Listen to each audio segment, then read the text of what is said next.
माननीय अध्यक्ष महोदय, मेरा सौभाग्य है कि भारत के आजादी के 75वीं सालगिरह के वर्ष में मैं अपनी सरकार का यह बजट प्रस्तुत कर रहा हूं। मुझे संतोष है कि बीते 3 वर्षों के दौरान हमारी सरकार ने आजादी के नायक राष्ट्रपिता महात्मा गांधी के सपनों को पूरा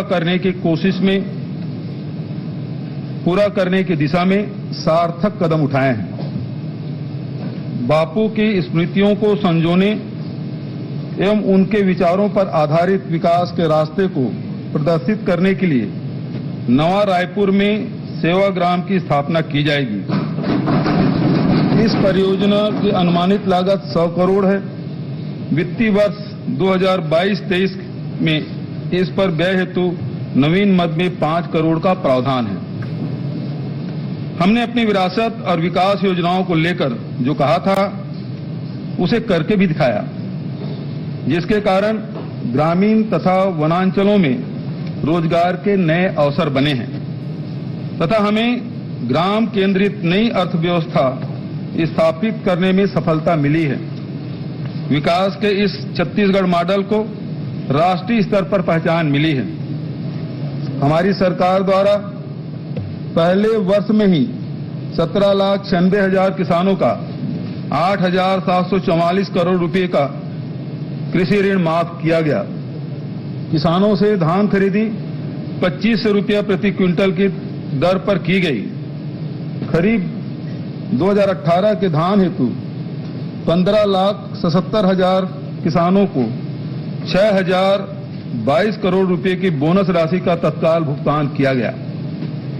बस्तर के विकास का नया अध्याय शुरू करते हुए संभाग के जिलों में नारंगी वन क्षेत्र में से 30,439 हेक्टेयर भूमि राजस्व मद में वापस दर्ज की गई।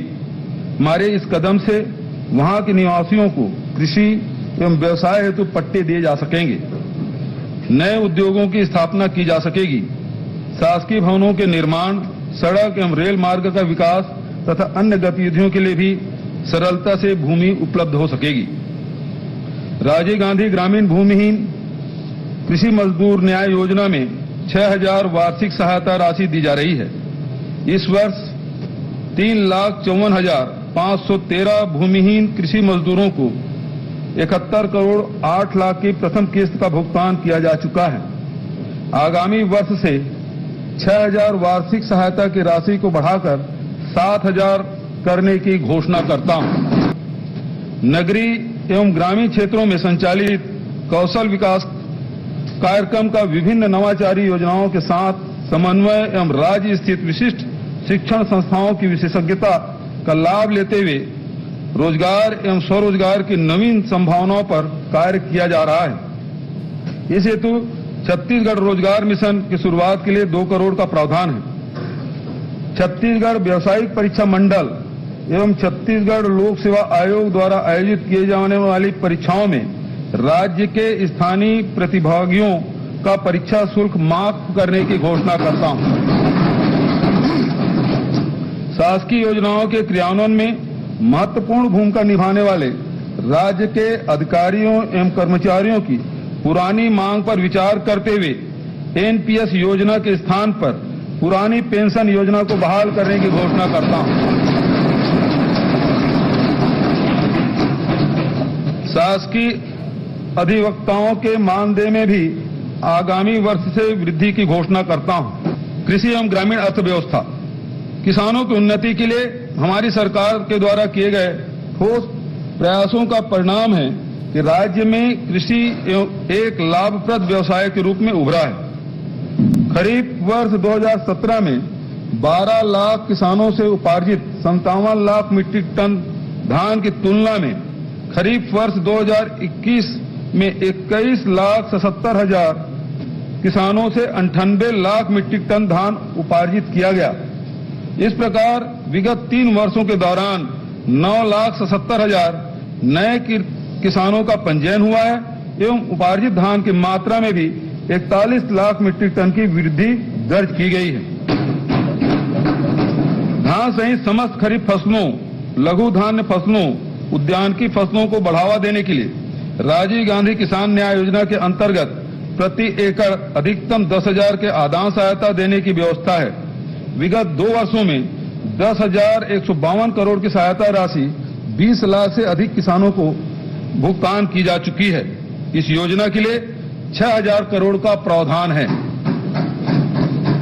विविध फसलों को बढ़ावा देने के क्रम में गन्ना की खरीदी न्यूनतम समर्थन मूल्य 271 रुपए के स्थान पर 355 रुपए प्रति क्विंटल की दर से की जा रही है। इस वर्ष 12 लाख मीट्रिक टन गन्ना खरीदे हेतु 112 करोड़ का प्रावधान है। पिछड़े क्षेत्र वाले 14 जिलों में 25 विकास खंडों में पोषण सुरक्षा, कृषि उत्पाद का मूल्य संवर्धन एवं कृषकों के आर्थिक स्थिति में सुधार हेतु चिराग परियोजना प्रारंभ की गई है। इसके लिए 200 करोड़ का प्रावधान है। प्रदेश के किसानों को उच्च गुणवत्ता युक्त प्रमाणित बीज की उपलब्धता सुनिश्चित करने हेतु कृषक समग्र विकास योजना में 123 करोड़ का बजट प्रावधान है। फसल बीमा योजना में 575 करोड़, राष्ट्रीय खाद्य सुरक्षा मिशन योजना में 323 करोड़, प्रधानमंत्री कृषि सिंचाई योजना में ड्रिप एवं स्प्रिंकलर स्थापित करने के लिए 60 करोड़ एवं कृषि यंत्रों के वितरण एवं प्रचार प्रसार हेतु 87 करोड़ का प्रावधान है। 10,404 हेक्टेयर क्षेत्र में बहुवर्षीय फलोद्यान तथा 9,600 हेक्टेयर क्षेत्र में सब्जी उत्पादन एवं 1,895 हेक्टेयर क्षेत्र में फूलों की खेती के लिए कृषकों को सहायता अनुदान का लक्ष्य रखा गया है। कृषि एवं औद्योगिक उत्पादों के सुरक्षित भंडारण की क्षमता में वृद्धि हेतु दुर्ग जिले में इंटीग्रेटेड पैक हाउस की स्थापना की जाएगी। इसमें अत्याधुनिक गामा विकिरण तकनीकी का उपयोग किया जाएगा। इसके लिए 24 करोड़ का प्रावधान है।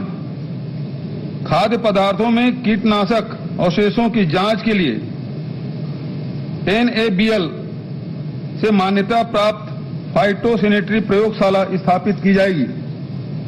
इसकी स्थापना से कृषि उत्पादों के निर्यात को बढ़ावा मिलेगा, जिसके आर्थिक लाभ सीधा कृषकों को प्राप्त होगा। इसके लिए 1 करोड़ 50 लाख का प्रावधान है।